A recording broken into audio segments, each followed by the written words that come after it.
Guys, it's MJ, founder, creator of All to Love, spiritual lifestyle brand dedicated to sustainability, spirituality, and freedom.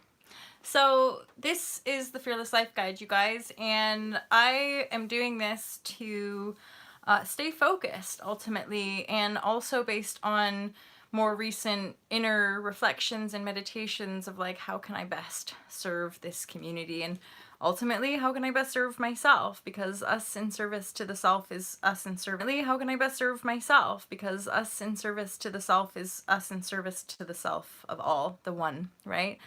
And it's based on heart, and it's based on being a highly sensitive empath, and living in this world, and kind of getting by in the world, and being empowered in the world as well, and how to make sense of energy. And so this is my deduction based on my personal life energy. And so this is my deduction based on my personal life experience, and also all the research and study I've done over the last 15-20 years. And then of course we are all valuable in how we are raised, and the lives that we live, and how we transform the past patterns of our parentage and our lineage. And in the book I do talk about the karmic backlog, and a lot of different people talk about karma, and I talk about it in a individual and collective sense, because when we're transforming and dealing with our emotions, it's really important for us to remember that it's not like always so personal. You know, and I think the idea of a karmic backlog, and also the idea of collective agreements when it comes to how we're meant to be in service to one another, is a really big piece for unraveling collective agreements that aren't in service to the whole anymore. They might have been at one point, i.e. like the Industrial Revolution, that was part of a cosmic uplevel, an evolutionary cycle on this planet for humanity. And yet you know, industry is such a way is now sort of distorting into this very kind of insidious enslavement grid, right? And so it's the enslavement grid, and it always has been that, but now we're rising above it in unity, in more en masse. And so we're realizing that that corporate structure, that 9 to 5, the systematized enslavement patterning for humanity isn't useful or necessary for our upgrade, for that next level quantum leap in our own evolution. So I basically have been meditating, because you guys know, if you've been watching me on this channel these last few weeks, there's been a lot of processing. There's been some triggers, and the reason I share them is that there is a collective patterning, that we all have resonances that can reflect one another as far as what triggers are coming up for pockets of us, right? So there's some part of the deeper union of coming into balance for us is dissolving our projections of separation when it comes to the sexes, right? When it comes to gender, men are one way, women are another way.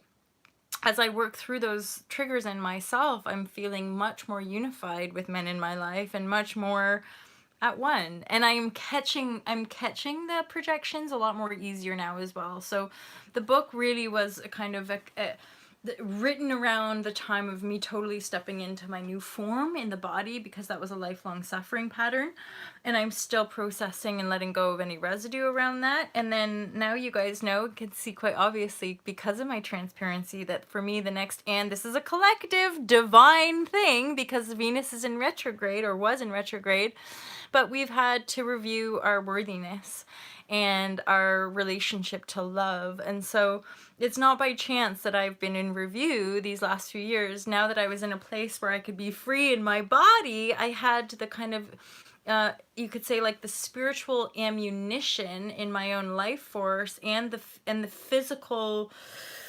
stamina, integrity, and the physical love in my beingness to help me transform my insidious patterning around men and love and money. Because there's obviously a lot of intertwining distortion and negativity about men, because there's been a lot, because I've created a lot of past shittiness and divisiveness. And then money as well. There's clearly, we're aware, as veils get lifted, there's a lot of corruption around our financial system. And so we need to be able to own all that as divisive darkness from within self, and transform that too. And oftentimes I think the body itself has to be pretty well, like pretty energetically strong to endeavor the continuing up level or upgrade, you could say. Like we kind of in our consciousness have to be ready to like embody more light, because it would appear to me that every level we take, there's another like backlash of darkness or egoic projection or unconscious thought form. So what we understand that we're doing with this work is reprogramming our mind so that eventually we see that new program reflect back to us.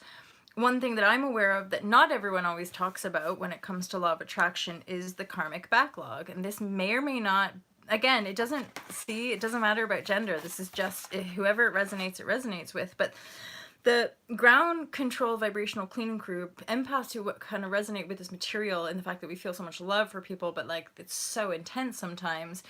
It's, you know, the responsibility we have to continue to up-level ourselves and at the same time not get pulled in to subtle kind of rabbit holes or disempowered thought projection that can, I guess, continue to...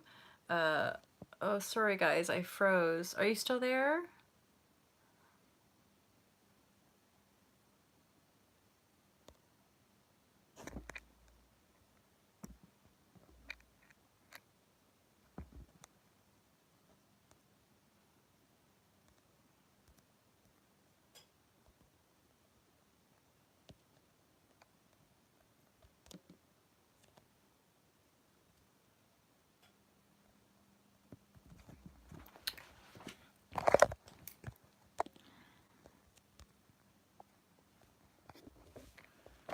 Oh, I hope this works okay. I was rambling. I was getting pulled off on a tangent.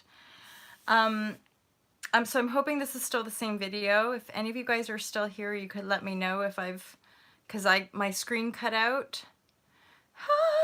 I'm getting this like surge of like little mini triggers around technology and communication, and yeah. So the long and short of this share, you guys, was that I've obviously started the Sunday sessions, and because of the trigger, the processing, the sharing, and the kind of multitude of energies that have been reflecting back to me, it was like me going a little bit deeper and being like, okay, what's really needed of me for this next level of my life? What's really required of me to be of the highest service? And how funny, it came back to the work that I do. And this is really what's going to help me stay focused for myself and for you guys in explaining to you how does energetic transformation really work from within my own intuitive energetic field, and then how do our emotions connect to cellular transformation, i.e. the upliftment of our DNA as light beings, and how is that an alchemical process, and then how does that alchemical process in a cyclical way help us to continue to shed densities that are kind of attached to the old paradigm of fear and separation, divide, conquer, control, domination? How are we up leveling that? And that's been my whole journey of surrender, has been these insights, right, of how do we as beings really truly endeavor freedom. And it is so deep. And I published this in 2016, and 2 days ago I picked it up and started reading it, and I started crying and got like shivers all down my body. I was like, oh my God. And there's an expression by, I think, someone named Richard Harrison that says, you teach best what you most need to learn. And so there was like this great kind of humbling within me of like, I need to learn this. Does that sound weird to you guys? But it's similar to the yoga. Like I was guided intuitively, like in a divine way, like acting business is never going to work for you, MJ. You gotta do something kind of spiritual. And like the yoga doors just opened. And I knew when I was being asked to teach yoga, it's not like I'm some fucking yoga master, that's obvious, but like there's an intuitive knowing. And so, like, and again, on a higher, vibrate the cosmos, and the cosmos clears the path. Like, on a higher level, it was like the intuition was like, no, this is the path that's going to lead you to your freedom. You know, it's going to lead you home. So the yoga was like this deep knowing in my cells, and I've been teaching it for 10 years. You teach best what you most need to learn. It's taken me 10 years to understand what shavasana fucking means and embody it, embody the ease. So my next level is that, like, yoga is just a foundational part of my life. I still teach it. I still practice it, like, every day, and I love, well, it's just yoga. Yoga is the union of the self, right? So, like, this is yoga too. This is just like the next level of my career, ultimately, as a guide, as a teacher. And because of some of the trigger points, I've realized, like, I need to be focused for you guys. You know, this channel, yeah, it's selfish, and it's been for me, and it's been for my own learning and my own journey. But on a deeper and higher level, everything I do is for you. Everything I do it for you. Except I'm also just human, and I like to play and have fun and put makeup on, which is for me and for you guys, I guess. Because if it's for me, it's for you, and if it's for you, it's for me, and I see you all as divided whole, but I'm like, how can I stay really clear for everybody? And this isn't necessarily clear because I've literally just been rambling on for 5 minutes, and any of you who come here to try to get juicy nuggets are like, oh my god, could she just shut up about herself? I know, how annoying. I trigger myself on the reg, honestly. And I get embarrassed, and I want to take videos down, and I do take videos down because I'm like, ah, that's just too much honesty. But, and again, I think the people who res with me, they quite like that. They're like, fuck, it's really...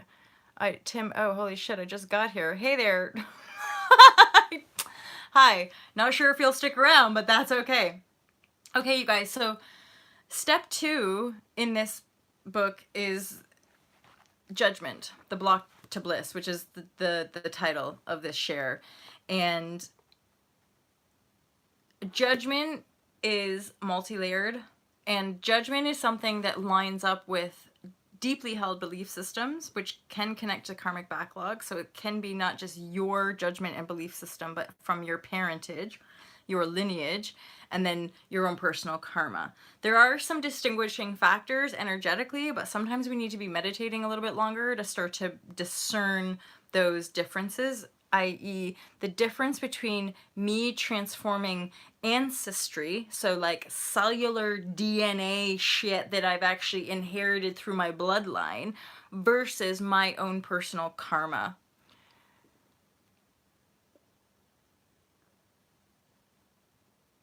Granddaughter, how'd you get stitched? World is exploding. Yeah. Sending you love for your granddaughter. And that just makes me think, oh my god, yeah.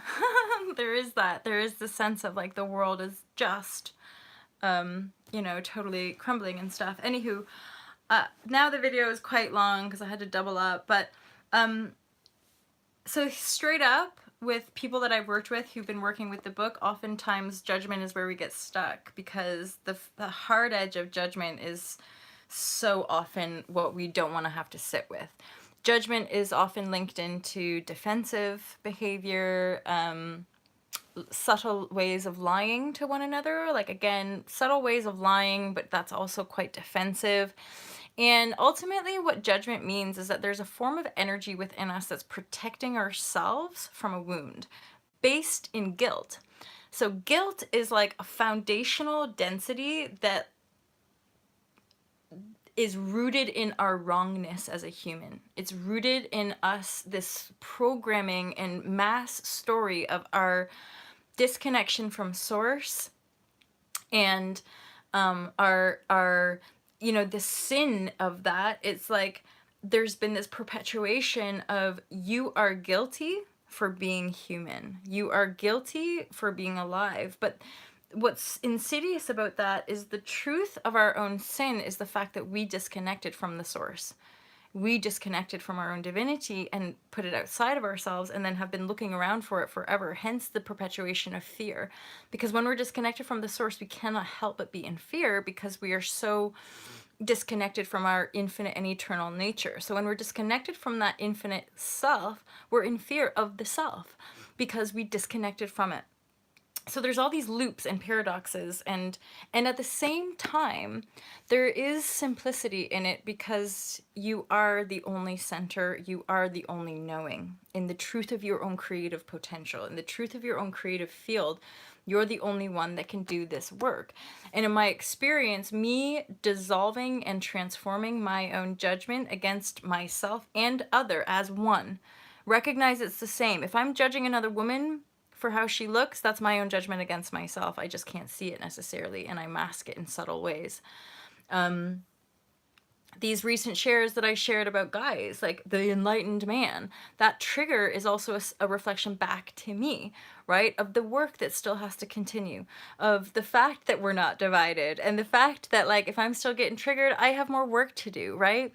And it works because I can literally, within one emotional storm, transform energy, which I didn't even know was blocking me. And that's why I call judgment the block to bliss, because we often don't realize that we're choosing to live in misery, that we're choosing to live in suffering, because we're not looking at the wound within ourselves. We're projecting it and putting it onto other. We're putting it onto the external, which is really the fundamental of judgment. Judgment is just like a wall that we put up between self and other as separation, meaning the other is separate from me, instead of I am one with other, and whatever it is that I'm like blocking here, that judgment is actually blocking my own expansion. Once I merge my unity self with other, and that's why it's difficult, because judgment has made us hate one another, judgment, and hate ourselves, right?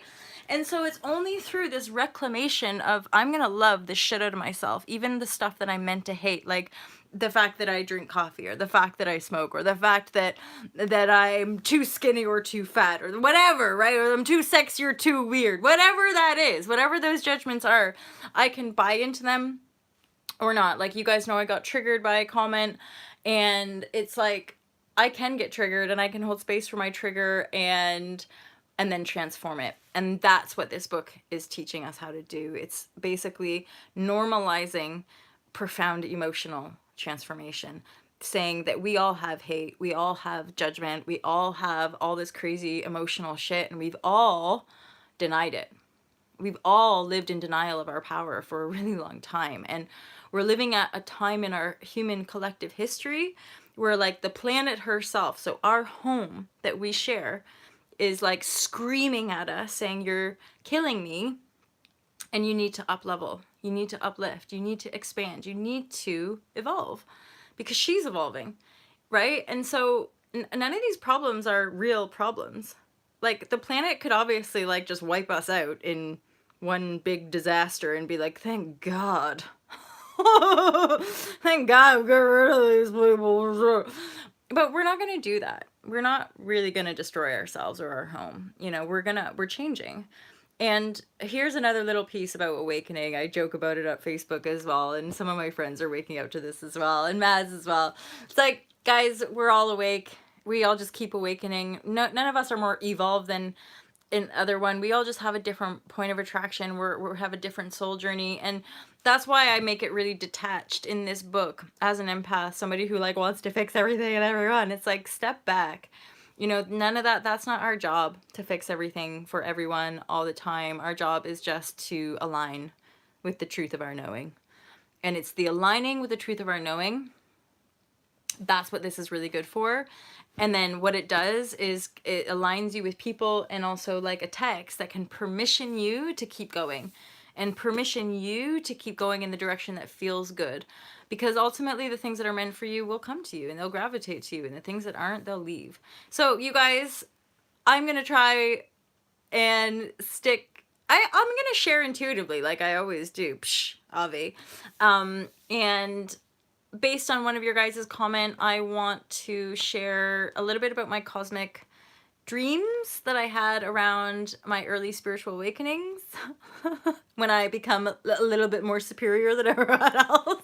I just, no, if anything, like, straight up, when you have these awakenings, they spin you the fuck out. Like, it's not some arrogant, like, glamorous thing. And if anyone tries to make it look like it is, I had different experiences.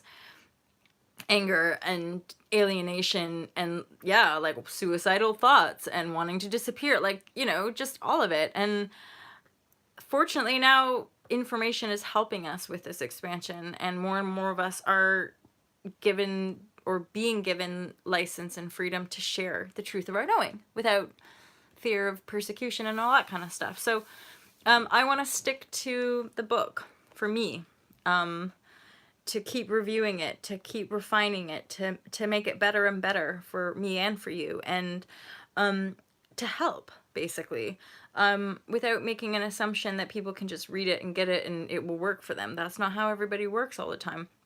So I want to kind of go through the material. If any of you guys are reading the book, you can feel free to join the tribe so that you can have access to more exclusive content. Otherwise, join me here for free. If you want to make donations to my YouTube channel, I really, really appreciate it, as does Team Love. We're a very small, independent online business, and you know, we appreciate sales, but we're not a company that necessarily like aligns with typical marketing strategies, and we're not a company that wants to lie or, yeah, sort of in any kind of tactical way try to get you to buy stuff. This is just purely on the work. This is based on the truth of the vision for All to Love, which is a new paradigm, which essentially, like, straight up, you guys, like, All to Love would love to just dissolve the economy and get people back to the truth of their knowing, so that we don't need money to exchange. We just exchange in harmony with the truth of our own alignment, of what we can truly give versus the other, which is a little bit disentangled. We need to disentangle that, right? Which is why a lot of us are disentangling codependencies and all that kind of stuff, because that's just not how we manifest on a quantum level. You know, we're not here to fix each other. We're not here to fulfill roles for each other. We're here to create the new world ultimately. So this is exciting. I love living in it as well. I love living in the flow. It's exquisite. And hence that's what I have to remind myself is, like, how far my own journey has come to this place where I can just share so much, so vulnerably, like so honestly. And I still get triggered. I still trigger myself, but I know how to work with it. And I think that's the biggest piece. And it's not like it just came out of nowhere. You know, this book came out of, again, that kind of 15-year journey, not to mention a life of a kind of intuitive meditative practice and a kind of intuitive connection to my own heart and my own soul. And a mother who kind of encouraged me to listen. So I want to keep sharing from the material, to keep helping myself stay clear and you guys stay clear on how transformation works and what's happening inside of you when you have awakenings and when you endeavor to continue to awaken. Because another aspect of my journey is, like, if we have these awakenings and we deny them or we try to go back, usually our kind of toxic patterns just get worse. So if we're in a toxic relationship, for example, and there's like this deeper inner knowing, like we know we have to leave and we don't, then any patterns in that relationship will actually exacerbate. They'll get bigger, they'll get worse, they'll get more toxic until you hit a kind of suffering barometer point that you can't, it's like it's gone beyond your threshold. So usually that's like a near-death experience, or, you know, financial bankruptcy or something quite severe will come to pass for us to really redirect our life. And I'm somebody who's like, let's start noticing those cues before things get really intense, right? Or really traumatic. I hope that was useful to you guys. Thank you so much for joining me this morning. I look forward to sharing so much more from the Fearless Life Guide, and you know, continue to expand the All to Love movement with you and all the people in the world who want to see a more loving world. Have a great day, you guys. Peace out. Take care.